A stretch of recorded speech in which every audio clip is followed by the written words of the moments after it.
these cattle right here with this one right over here and this one over here.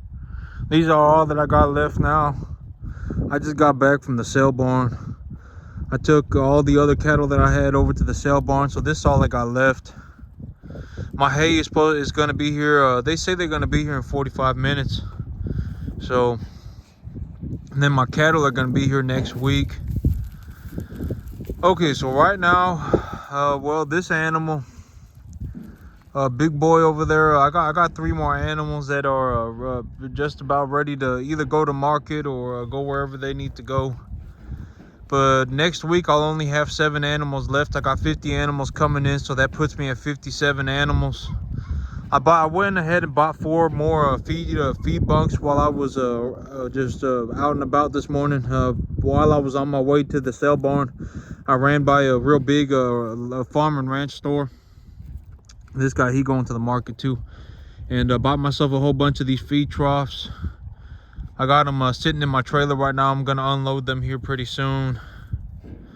But okay, here is my I was kind of thinking about what, how would I like to implement my strategy for investing capital, right?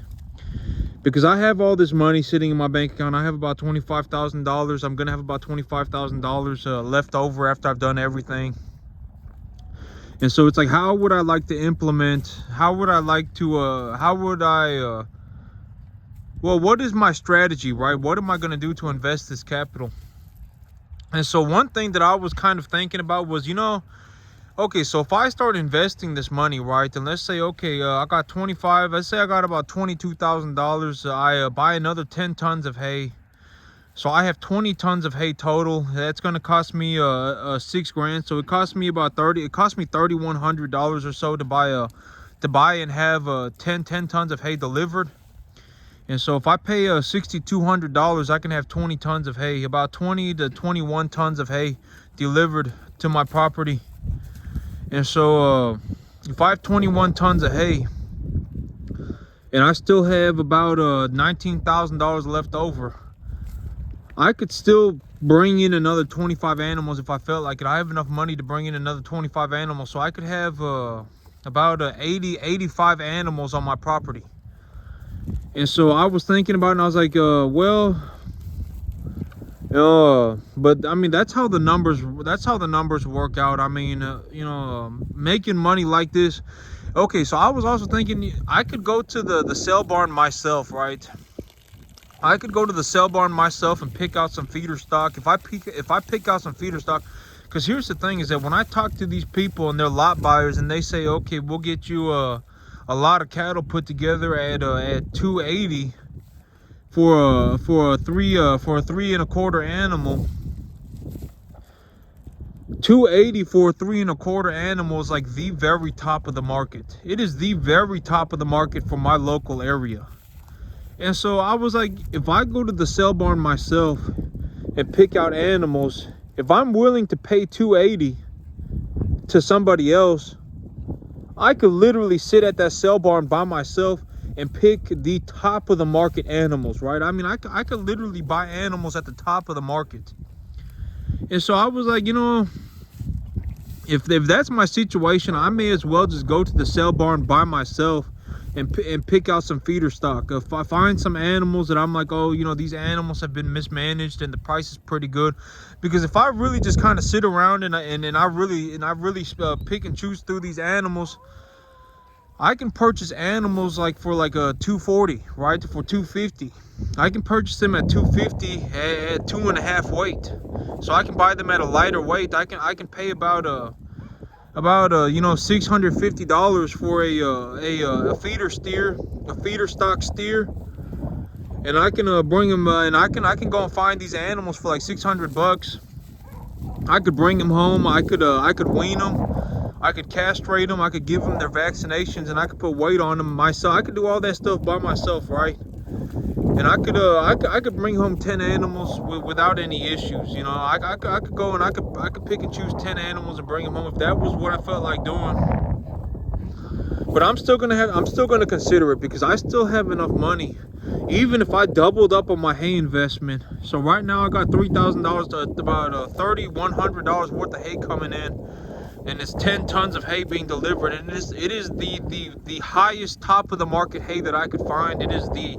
It's got 18% protein. The TDN is like 62%. It is very, very, very good quality hay.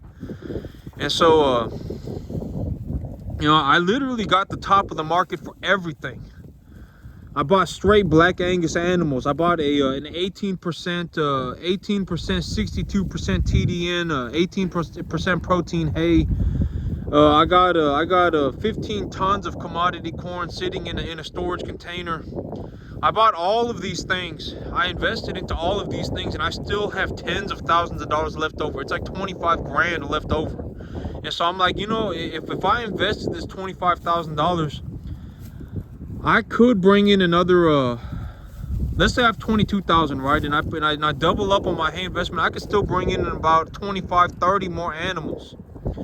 And here's the thing is that if I have 15 tons of corn sitting in storage, and I also have 20 tons of hay sitting in a hay barn, and then I have this field of grass growing in the back, I'm not really at any risk. I'm not at any immediate risk, right? Like if I'm like, okay, things are going kind of like the weather's kind of turned on me. My hay piles is my hay storage is starting to diminish. My corn pile, my corn is starting. I'm starting to run out of corn. I'm starting to run out of capital. Well, if I'm starting to run out of capital, and if I have 80 cattle, and I managed to double their weight, right? Let's say I took them from 3.5 to, let's say I took them from 3.25 to 650 to 6.5 with just the stuff that I have sitting in storage. Well, I could liquidate my animals on any given day of the week. If I'm like, oh man, I think I need money at this point, I can sell my animals. I can take my animals to market for a profit. And so, you know, having a whole bunch of cattle and having a whole bunch of feed put away, if I ever was in a situation where I was like, okay, I actually need money and I need cash, I could just take my animals to market, right? And I could turn them into cash on the spot. And I would probably turn them into more cash than I put into them. I probably make a positive return on my investment, right? I probably, if I put $1,000 into the animal, I probably get about 1,400 back. And so, you know, I have enough money sitting in store. I have enough money. Oh, she found herself a little corn cob and she's chewing on it. But I have enough money just sitting in my well, I'm coming up with a strategy on what would I like to do to continue to invest my capital, because sitting on $25,000 is just not that good of an idea. Like, I mean, you know, it's nice to have, it's like nice to open up my bank account and be like, man, I got $25,000 in my account. Oh man, I got 50,000 in my account. Oh man, I got 75,000 in my account, or whatever. But it's not really necessary, right? I mean, it's, you know, it's nice to look at, but it's not like, oh man, it's you know, it's like this, you know, it's just not really gonna change my life. And so if I can continue to grow my capital, I would rather invest my capital than sit on it. And so I got to think about what I'm gonna do. I was at the market this morning, and I was like, man, I found about 6-7 cattle that I was like, man, these are some very, very, very good good quality beef animals. Got a lot of Angus influence in them. They got the they look real good, and I was like, oh well, but I didn't buy them. You know, these animals that I'm bringing in, they're very the 50 animals that I'm bringing in next week, they are very, very, very high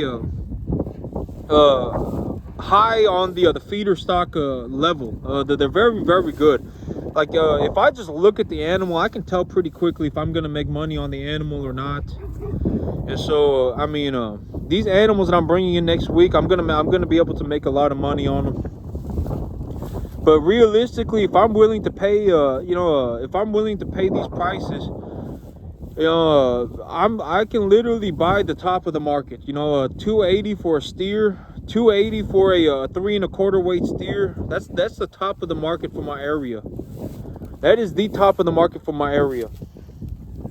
And so, yep, I gotta see what I'm gonna do. And I got a lot of grass. When I look at my animals and stuff, and when I look at my farm, the grass is the money. That right there, back there, these cattle, I mean, I make money on the cattle, but realistically, I'm more, the grass is the money. The more grass that I have, the more money that I can make. Because every mouthful of grass that these animals get, it's like, man, I just fed them for like $20 a ton. Because this grass, like when I go to the store and I purchase a roll of hay, right, and they charge me $70 and it's a 1,000 pound roll of hay. The farmer, that they're charging $70, and it's not because they're charging $70 because the grass costs them so much to grow. They're charging $70 because the time it took them to grow the grass, the amount of money that it cost them to purchase their baler, to purchase their equipment, and to pay for the lease on their land or anything else, and to pay for all that stuff, and then to pay for the trucker to take the hay over to the other farm. That's the stuff that they're charging for. Like if I went into the store and I bought a 1,000 pound roll of hay and it cost me 75 bucks, I really only have about $10 to $15 worth of grass in that 1,000 pound bale of hay. And so that's one of the big benefits about having these animals, about having animals walk around on my field and eat the grass up for me, is that I don't have to purchase a baler. I don't have to purchase a tractor to run the baler. You know, if something goes wrong with my equipment, that's the golden rule with equipment, right? Equipment always breaks.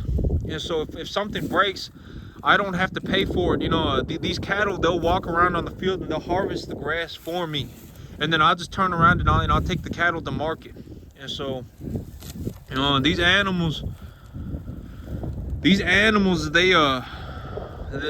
make it very efficient, right? Like if I want my grass to be eaten, I'll just bring in more cattle. I'm not gonna go in and bring in a baler. I'm just gonna bring in more cattle. If I need my grass to be eaten faster, I'll bring in more cattle. If I need the hay and storage to be eaten faster, I'll just bring in more cattle, right? I mean, like if I end up in a situation where I buy too much hay and my hay pile is just lasting too long, I can just bring in more animals and I can feed them the hay faster.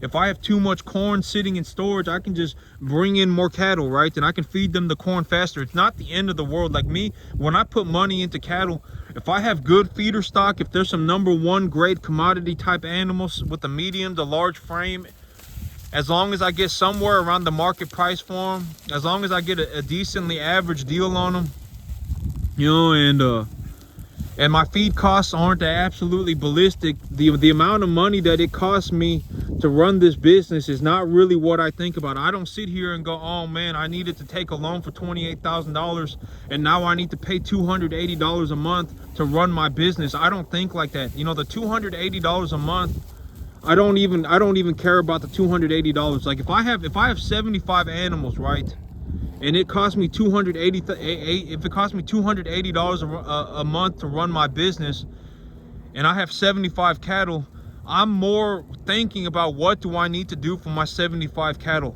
I'm not worried about, oh my God, the $280. You know, that's not how I think about things at all. Like if I am gonna run this business and I'm gonna take a loan from the bank, and I'm gonna take a loan for 28 grand, and I'm gonna use the 28 grand to buy myself 50 cattle, and the bank says I need $280 a month for me to give you this 28 grand, I just say, okay. I mean, that's fine by me. I'll give you the $280 a month, and I'll be more focused on my business than I will be about paying the bank. You know, I'm more focused on what do I need to do for my 50 cattle. You know, are my fertilizer levels on my field correct? Do I need to apply a little bit more? You know, do I need to apply a 35, 10, 10 NPK on my field? You know, I've put a 54 NPK on my field as of right now with a 20-pound sulfur. Do I need to go over my field with a 35, 10, 10, 5 this time NPK sulfur? You know, what is the quality of the hay that I'm able to purchase? You know, I need to put these animals on a 65% TDN, 16% protein, and dial the protein back. Okay, so if I'm going to look to dial the protein back, I can't utilize corn, because if I utilize corn to dial the protein back, these animals are going to start having acidosis. So what does that mean? I need to either rely on roughage like this corn stalk bale, or I need to grow my grass to a point where the protein is at a level that won't cause acidosis in the animals. That stuff's the kind of stuff that I'm more focused on than the $280 a month that it's going to cost me to run my business. And so, you know, if I focus on the other things other than money, I tend to make money. And so, I mean, yep, but you know, I have, when I look at my budget right now, and I look at I look at the amount of money that I've made up to this point, I honestly have enough capital to run about 80 cattle. Run 80 number one top of the market commodity type cattle. I have enough money to run about 80 animals.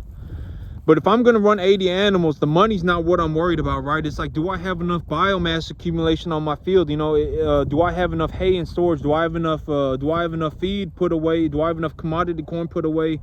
You know, because if my plan is to put these animals on a 100% total mixed ration, and if I have to put them on a total mixed ration, my feed costs go if I feed them grass, it costs me about $20 a ton.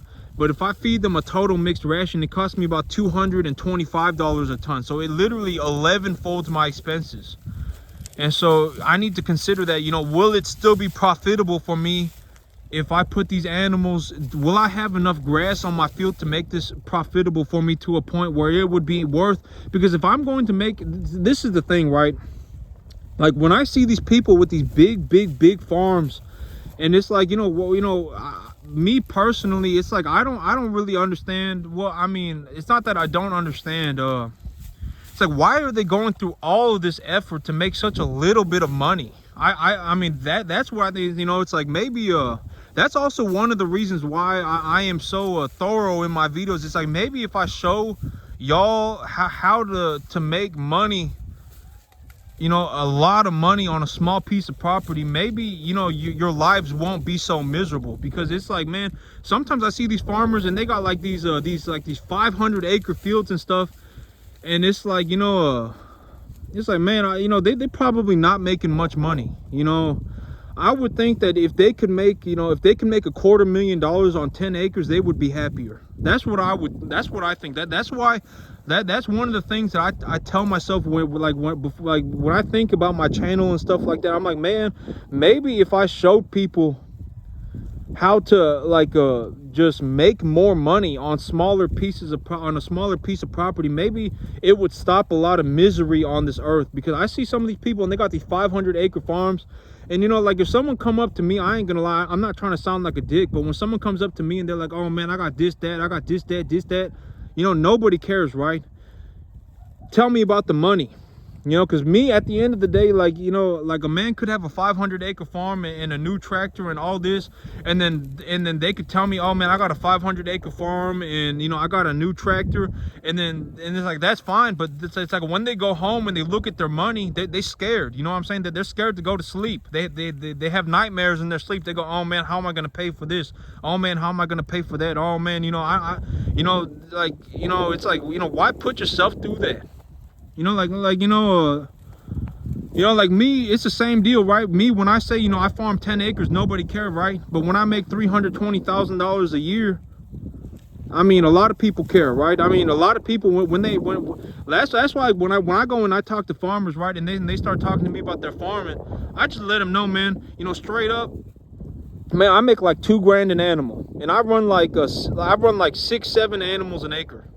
And it turns into like over $250,000 a year. And usually they look at me funny. They go, there's no way. I mean, I got the receipts, right? I mean, the money's the money. The money's objective. I mean, the money hitting my account, I mean, it's not, you know, I'm not lying. I mean, the money is the money, right? I mean, if that $8,000 a week is hitting my account every week, you know, I mean, it just, the money's just going into my account. It's not like some subjective thing. It's not like, oh my God, you know, oh man, you know, whatever, this, that, this. I mean, it's not subjective, right? I mean, it's objective. The money is objectively hitting my account. And so a lot of people, when I tell them how much money I make on my 10-acre field, I mean, they like, it's like, you know, okay, so here's one of the things that someone told me. Nobody ever makes money like that. That's something that someone told me. Oh, there's no way. Oh, how did you do that? You know, I mean, you know, stuff like that. That's what people say. Nobody says, oh yeah, me too. I farm 10 acres and I make over $250,000 a year too. Nobody says that.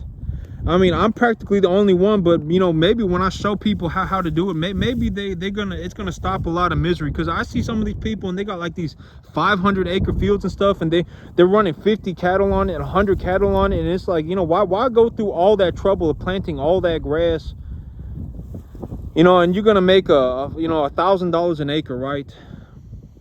And you're gonna have to put in all this effort, and you're gonna have to do all this work. And then, you know, and it's like, you know, at the end of the year, your 500-acre farm, it makes you like $250,000. And it's like, you know, you could have farmed 10 acres and made that same amount of money. I mean, to me, I mean, you know, that's, I guess, that's one of the things that I think about. Like when I'm sitting in a room by myself, that's honestly one of the things that I think about. You know, maybe if I showed people how to just make more money, that it's just going to stop them from being miserable. Because a lot of people, when it comes to money, they're miserable. A lot of people, they may look like they have stuff, they have this, they have that, they have this, they have that, but if you actually got to know the person, I mean, you know, only God knows, right? They could be scared. I mean, who knows, right? I mean, they could be sitting there going, oh man, you know, every time that bill hits, I mean, they're worried, right? Oh man, how am I going to pay for this? Oh man, how am I going to pay for that? Oh man, I only got $10,000. You know, my life savings is only $10,000. You know, every dollar that comes into my hands goes out the window. You know, you don't really know what people are going through financially until you genuinely get to meet the person. That's why me, you know, I don't really, like if someone tell me, oh man, I got this, you know, I got that, I got a 500-acre farm, oh man, I got a new tractor, oh man, I got a 1,000-acre farm, you know, it's like nobody cares, man. You know, like if you make $1 million a year, tell me about your $1 million a year. Don't tell me about your 1,000 acres. You know, it's like, oh man, you know, like me, when I talk about my farm and I say I farm 10 acres, usually nobody cares. But when I say I make like over 300, you know, I make like 320, $250,000, $320,000 a year, that's when people start caring. But I mean, that's what it is. I mean, the money, the people care about the money, right? And so that's it for me today, YouTube. Y'all have a good one.